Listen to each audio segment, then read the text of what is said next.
என் செய்யும் வினைதான் என் செய்யும் என்னை நாடி வந்த கோல் என் செய்யும் கொடுங்கூற்று என் செய்யும் கூரேசர் இருதாலும் சிலம்பும் தண்டையும் சதங்கையும் சண்முகன் தோளும் கடம்பும் என் கண்முன் வந்து தோன்றிடினேன்.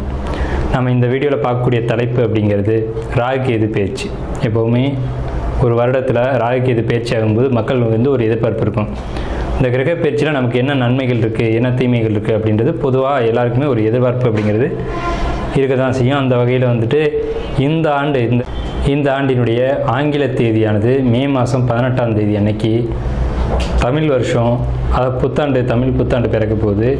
தமிழ் புத்தாண்டு விஸ்வாசு வருடம் 13ஆம் தேதி, சித்திரை 13ஆம் தேதி, அதாவது சித்திரை மாதத்துக்கு விஸ்வாச வருடத்தினுடைய முதல் மாதமான சித்திரை மாதத்தினுடைய 13ஆம் தேதி மாலை மணி 5:25க்கு. இது சரியான டைம் பார்த்திங்கன்னா ராகு காலம். இது ஞாயிற்றுக்கிழமை அன்றைக்கி இந்த ராகு பயிற்சியானது நடக்குது. இந்த ஞாயிற்றுக்கிழமை 4 to 6 எப்போவுமே ராகு காலம் அப்படின்ற காலம் வந்து பஞ்சாங்கத்தில் குறிக்கப்பட்டிருக்கு. இந்த ராகு காலத்தில் தான் இந்த ராகு பகவான் பயிற்சி ஆகிறார். ராகு பகவான் எங்கேருந்து பயிற்சி ஆகிறாங்க அப்படின்னு பார்த்தீங்கன்னா மீனத்துலேருந்து கும்பத்துக்கு பயிற்சி ஆகிறாங்க, ஆன்டி கிளாக் வைஸ், அதை எதிர் சுற்று வழியாக. அதே சமயத்தில் கண்ணியில் இருக்கக்கூடிய கேது பகவான் சிம்மத்துக்கு பயிற்சி ஆகிறாங்க. இப்போ இந்த ராகு கேதுக்கள் அப்படின்ற பிளானட் வந்து உங்களுக்கு உபய ராசிகள்னு சொல்லக்கூடிய மீனத்திலையும் கண்ணிலையும் இவ்வளோ ஆண்டு காலம் இருந்துட்டு, இந்த 13 மாதங்கள் இருந்துட்டு, பயிற்சி வந்து சிற ராசிகள்னு சொல்லக்கூடிய கும்பத்துக்கும் சிம்மத்துக்கும் பயிற்சி ஆகிறாங்க. இந்த ராகுகேது பயிற்சி எப்போவுமே 180 பாகை நேர் எதிர் சுற்றுல தான் பயிற்சி ஆகும். கடகம், ஆயில்யம், கடகராசினுடைய இறுதி நட்சத்திரமான ஆயில்ய நட்சத்திரத்துக்கு இந்த ராகுகேது பயிற்சி நன்மை செய்தா அப்படின்னு பார்த்தோம்னா கண்டிப்பாக மிகப்பெரிய நன்மைகளை தொழிலில் செய்து, தொழில் விஷயத்தில், வியாபார விஷயத்தில், வணிக விஷயத்தில் கண்டிப்பாக பிரம்மாண்ட வெற்றி அப்படிங்கிறது இருக்குது. புதிய வேலைக்கு போகக்கூடிய வாய்ப்பு இருக்குங்க. ஆயில்யத்துக்கு வேலை ரொம்ப நாளாக தேடி இருந்திருப்பீங்க, வேலைக்கு போகக்கூடிய அமைப்பு அப்படிங்கிறது இருக்குது. குழந்தைகள், அதாவது குழந்தை வேணும் அப்படின்னு எதிர்பார்க்கக்கூடியவங்களுக்கு குழந்தை யோகம் கண்டிப்பாக உறுதியாக நிச்சயமாக இருக்குது. இந்த காலகட்டத்தில் அதுக்கான ஒரு சாதகமான அமைப்பு உங்களுக்கு கண்டிப்பாக கிடைக்கும். பயணங்களில் மட்டும் கவனமாக இருக்கணும். அதாவது வாகனத்தில் போகும்போது ஹெல்மெட் போட்டு போகணும். மற்றபடி குறைகள் அப்படின்னு சொல்கிறதுக்கு ஆயில்யத்துக்கு எந்த ஒரு இடத்துலையும் இடம் இல்லை. திருமண பந்தத்தில் ஒரு அன்பு, பாசம், பரிவு அப்படிங்கிறதுலாம் அதிகமாகவே ஏற்படும். கணவன் மனைவிக்குள்ளே ஒரு ஒற்றுமை அப்படிங்கிறது கண்டிப்பாக நிலவும் இந்த காலகட்டத்தில். புனர்வு கடகம், ஆயில்யத்திற்கு.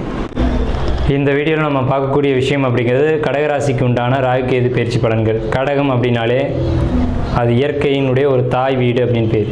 அதாவது 4ஆம் இடம் அப்படிங்கிற காலபுருஷனுக்கு 4ஆம் வீடு அப்படிங்கிற கடகராசி அப்படிங்கிறது தாய்மையை சுட்டி காட்டக்கூடிய ஒரு ராசி அப்படிங்கிற ஒரு கணக்கு.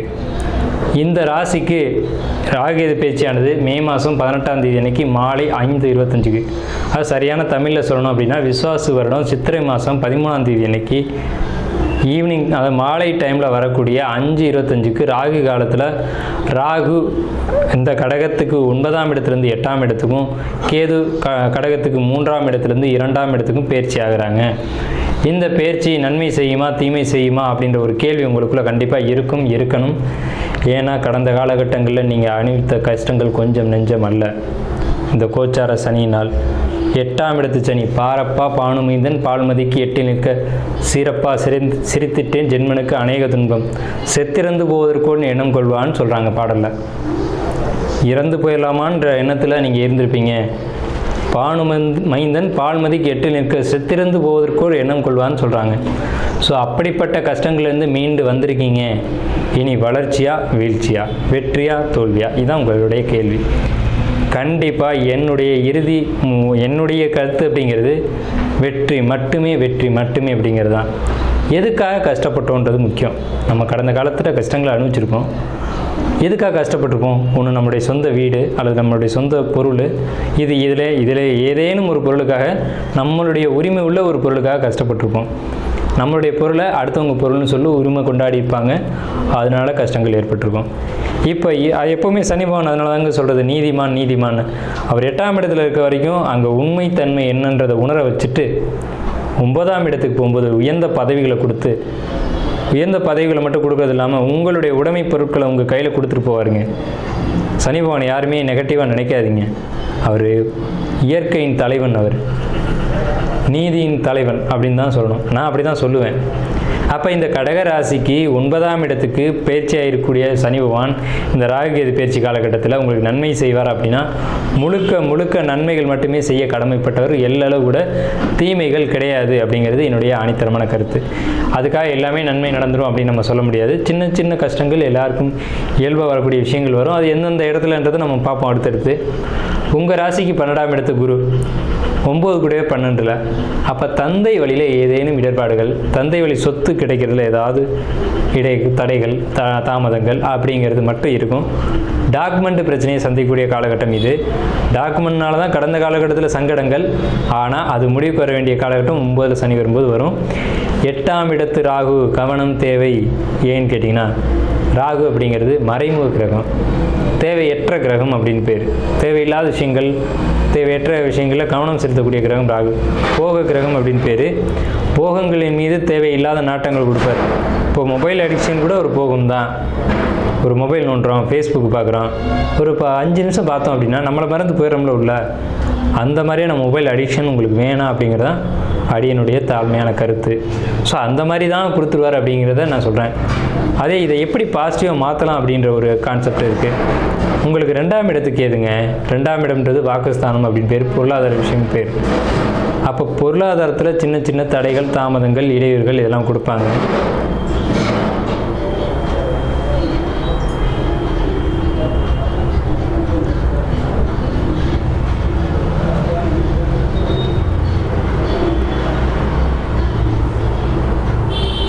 அப்போ இந்த மாதிரி கஷ்டங்களை கொடுக்கும்போது இறை வழிபாடுகள் மூலமாக அதை நிவர்த்தி செய்ய முடியும் அப்படிங்கிறது தான் அடியனுடைய தாழ்மையான கருத்து. இந்த காலகட்டங்களில் இறைவனுடைய சப்போர்ட் உங்களுக்கு கிடைக்குமா அப்படின்னு கேட்டிங்க அப்படின்னா நிச்சயமாக கடவுளுடைய அனுகிரகம் உங்களுக்கு கிடைக்கும். ஏன்னா உங்களுக்கு 5ஆம் இடத்தை, உங்கள் ராசிக்கு 4ஆம் இடத்தை தன்னுடைய 5ஆம் பார்வையை குரு பார்க்குறாங்க.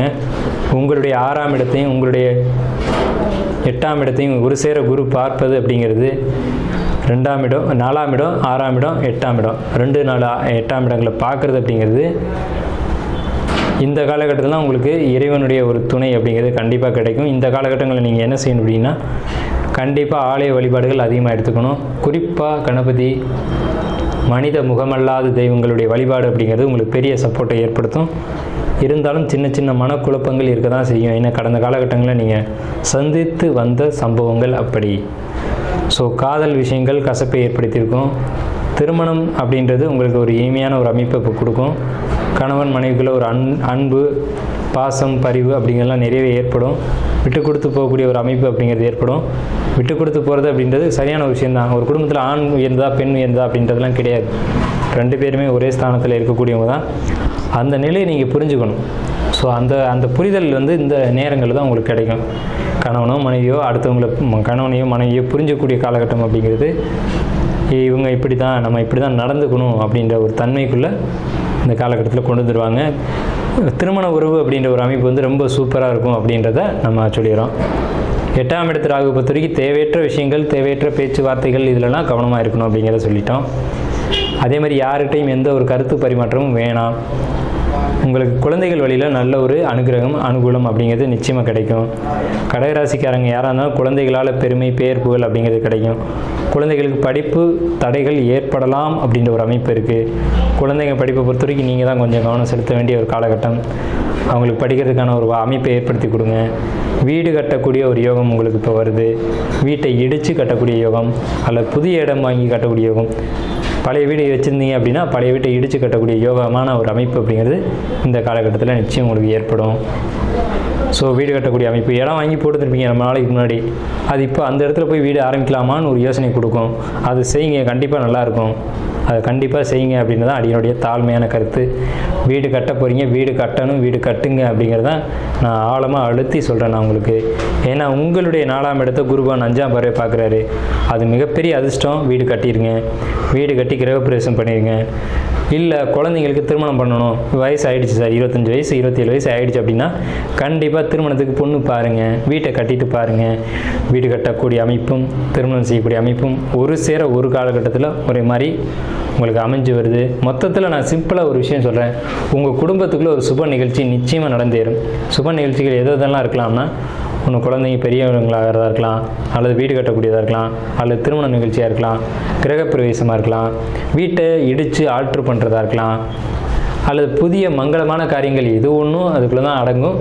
மொத்தமாக நான் சொல்கிறேன், உங்கள் குடும்பத்தில் ஒரு சுப நிகழ்ச்சி அப்படிங்கிறது உறுதியாக 100% நடந்தே தீரும். அதை யாராலையும் மாற்ற முடியாது. அதுக்கான சுப விரயத்தின் மூலமாக உங்களுடைய கஷ்டங்கள் அனைத்தும் சுபமாக மாறும் அப்படின்றத சொல்லி நம்ம கடகராசிக்கான பலனை நிறைவு செய்வோம். வாழ்த்துக்கள். மிகவும் அற்புதமான பலன்கள் கடகராசிக்கு.